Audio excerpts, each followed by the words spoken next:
Welcome to part one of a two-part video on IFM domain controller installations. Now this is one of those functionalities that you either already know about because it was actually introduced in Windows Server 2008 Release 2, or it's something you've never heard of but you need to hear about.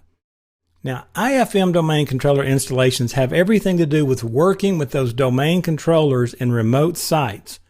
And as you already know, either from the tests in the past, from hands-on experience in a large enterprise organization, remote sites really become a source of problems for networks. Because even though we live in a world where there's high bandwidth internet access everywhere, and it continues to expand, and these kind of challenges are shrinking, but there's still a lot of locations that don't look like they're that remote that simply don't have high bandwidth, reliable network access. And so you find it a lot in rural America. It's amazing how many students in live classes tell me, I don't have decent internet where I am, I'm still on dial-up, those sorts of things. And it's also interesting to find out that the U.S. is way behind a lot of other countries on the penetration of high bandwidth internet access per capita. So anyway, we usually get into situations where a lot of remote locations need a domain controller on site because replication for various things is a problem. Reaching across an unreliable WAN for logons is a problem. It's generally better to just put a domain controller on there and try to control replication. Network access issues usually are the thing that really make installing and maintaining a domain controller a challenge that has to be met. Now, the IFM domain controller installations are one solution that eases the pain on these domain controllers. And IFM means install from media. Now, what is an IFM installation? It's where we're going to install a domain controller in a remote location.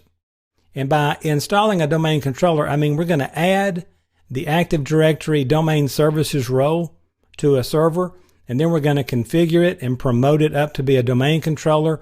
But we're going to do it from specially prepared media, because if we take a server to a remote location, promote it to a domain controller, and have it join an existing domain, there's going to be a lot of stuff that needs to be replicated to that remote server.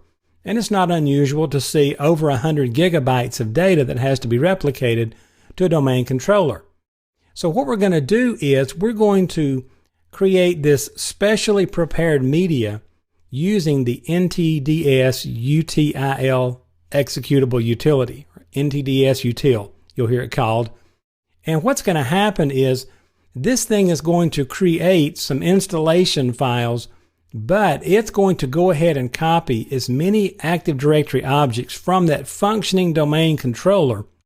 Now, the Active Directory objects from the functioning DC are included on that installation media, and now those don't have to be replicated across that unreliable link. And again, with some of those things approaching those 100 gig or even going over, I've seen them almost 200 gig before, this really becomes a problem. So if we can copy those onto the media and then install them that way, that's a really cool solution.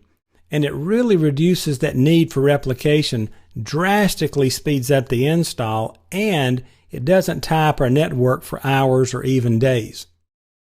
Now, the NTDS utility executable can be used to create 4 different types of installation media.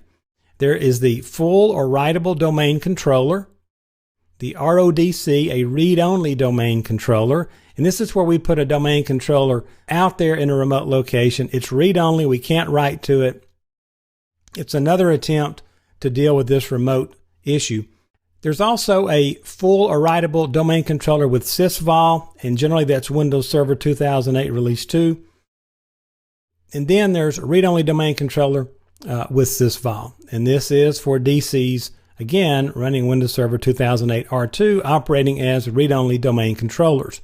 Now, another thing to watch for on the exam with IFM domain controller installations is a 32-bit domain controller can generate media for a 64-bit domain controller and vice versa. And that really makes sense when you think about it, because in part 2, I'm going to talk about how you actually go through this process to do it. But we're really only copying objects off of that domain controller into this installation media. And this is kind of going to be a special or an advanced installation. Again, I'll talk about that in part 2.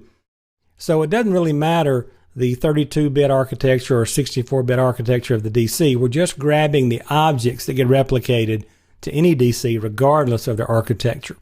So I'll stop here and we'll call this the end of part 1. Join me in part 2. We'll dig just a little deeper and I'll take you through the steps of what's involved, and you'll understand a little bit more about the beauty of this IFM domain controller installation process.